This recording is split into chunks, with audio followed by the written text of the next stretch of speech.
Huwag ka nang umi-standby diyan sa alam mo, eto si Risa may ugaling vlogger na vlogger, eh. Parang hindi niya talaga tatantanan yung content na kibuloy. Para kang yung mga vloggers na bayaran para siraan ang mga DDS vloggers. Hindi ko po sinasabing bayaran ka, Risa. Para kang yung mga vloggers na bayaran. Ayaw umalis dito kay Pastor Kibuloy sa paninira kay Pastor Kibuloy. Tama na po yung grandstanding, tama na yung pagpapapress con nyo. Move on na, okay na yon. So, kung susuko siya, susuko siya. Kung hindi siya susuko, wala tayong magagawa. Oh, pwede next topic ka na, Risa. Marami tayong dapat harapin na problema sa bansang Pilipinas.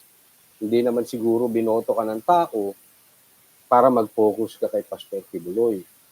Puntahan natin to si Risa. Palagay ko to si Risa dapat mag-move on na. It's about time.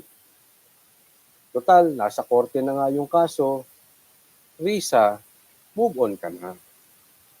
Hanap ka na ng ibang content. Hanap ka na ng ibang eksena. Huwag ka nang umi-standby diyan sa, alam mo, eto si Risa may ugaling vlogger na vlogger, eh. Parang hindi niya talaga tatantanan yung content na kibuloy.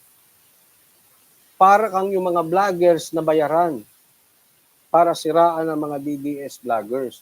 Hindi ko po sinasabing bayaran ka, Risa. Para kang yung mga vloggers na bayaran. Ayaw umalis dito kay Pastor Kibuloy sa paninira kay Pastor Kibuloy. Tama na po yung grandstanding, tama na yung pagpapapress con nyo. Move on na, okay na yon. So, kung susuko siya, susuko siya. Kung hindi siya susuko, wala tayong magagawa. Oh, pwede next topic ka na, Risa.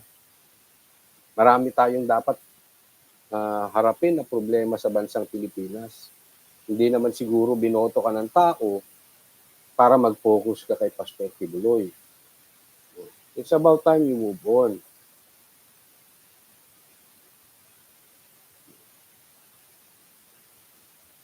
Puto Maya, maraming salamat po. Thank you sa pusang loob at sa pag-sponsor ng live na ito.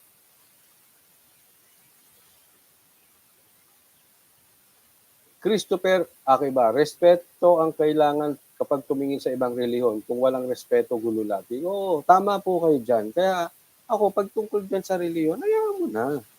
No? Kasi pinapansin, pastor ka! OA pa, no? Pastor ka! Bakit ka kailangan may baril? Di ba? Sabihin pa, di bali nang mamatay ako pero hindi ako magkakabaril. Tanga. Alam mo yung nagsabing ganon?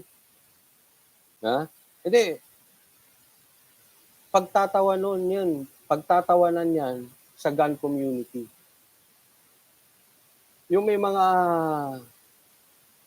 armas, pagtatawanan yun. Sigurado, inosente po yan pagdating sa mga armas. Kasi hindi porket may armas ka, masama. Pwedeng nalilibang ka ron, eh. Ginagawa mong hobby. May sports yun. Kaya nga, alam mo, sa lisensya ng baril, meron pa kang collection, eh. Pwede ka mangolekta, depende sa level ng iyong lisensya. Katulad ni Tatay Digong, yung kanyang lisensya ay collector's license siya. Oh. Kaya yung ganung komentaryo,